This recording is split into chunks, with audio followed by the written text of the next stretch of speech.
हर गांव की कोई ना कोई डरावनी कहानी होती है। हमारे गांव में थी विस्परिंग हाउस की। गांव से थोड़ी दूरी पर बंजर जमीन पर एक टूटा फूटा हवेली जैसा घर खड़ा था। कहते हैं रात के समय वहां से अजीब फुसफुसाने की आवाजें आती थीं, जैसे कोई दीवारों के पीछे से बात कर रहा हो। बचाओ, यहां से चले जाओ, उन्होंने मुझे पकड़ लिया है। गांव वाले तो उस घर का नाम भी नहीं लेते थे, पर इंसानी फितरत है ना, जहां मना किया जाए वहीं जाने की जिद होती है। मैं और मेरे दो दोस्त रोहित और समीर उस रात ठान चुके थे कि सच का पता लगाएंगे। पूरा गांव अंधेरे में सोया था। हम तीनों टॉर्च लेकर उस हवेली की ओर बढ़े। रास्ते में दूर कहीं उल्लू की आवाज गूंजी।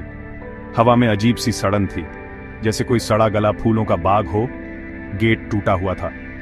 हमने धक्का दिया, चरमराहट के साथ गेट खुला और हवेली ने हमें अपने अंदर निगल लिया। अंदर अजीब ठंडक थी।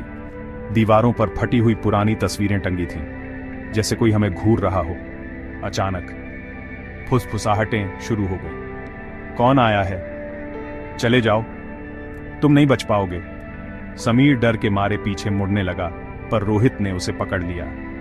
डरपोक मत बनो, अभी तो आया है, रोहित फुसफुसाया। हमने टॉर्च घुमाई।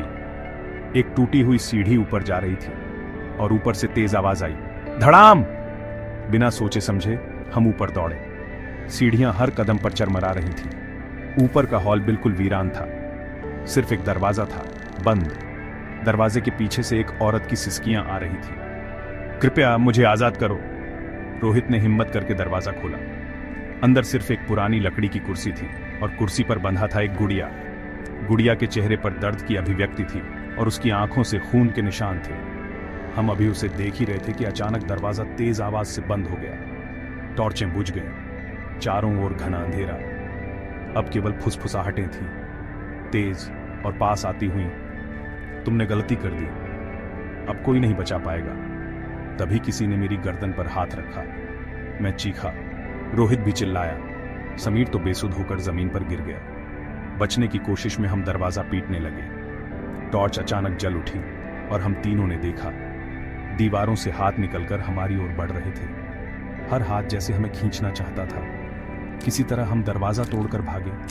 सीढ़ियां कूदते फांदते नीचे आए और हवेली से जान बचाकर बाहर निकले। पीछे मुड़कर देखा, हवेली के दरवाजे पर वही गुड़िया खड़ी थी, मुस्कुराते हुए हमें अलविदा कहती हुई। उस रात के बाद हम में से कोई भी पहले जैसा नहीं रहा। समीर ने बोलना छोड़ दिया। रोहित रातों को चीख कर उठता था और मैं आज भी कभी कभी सुनता हूं, दीवारों के पीछे से आती धीमी फुसफुसाहटें, तुम वापस आओगे, हम इंतजार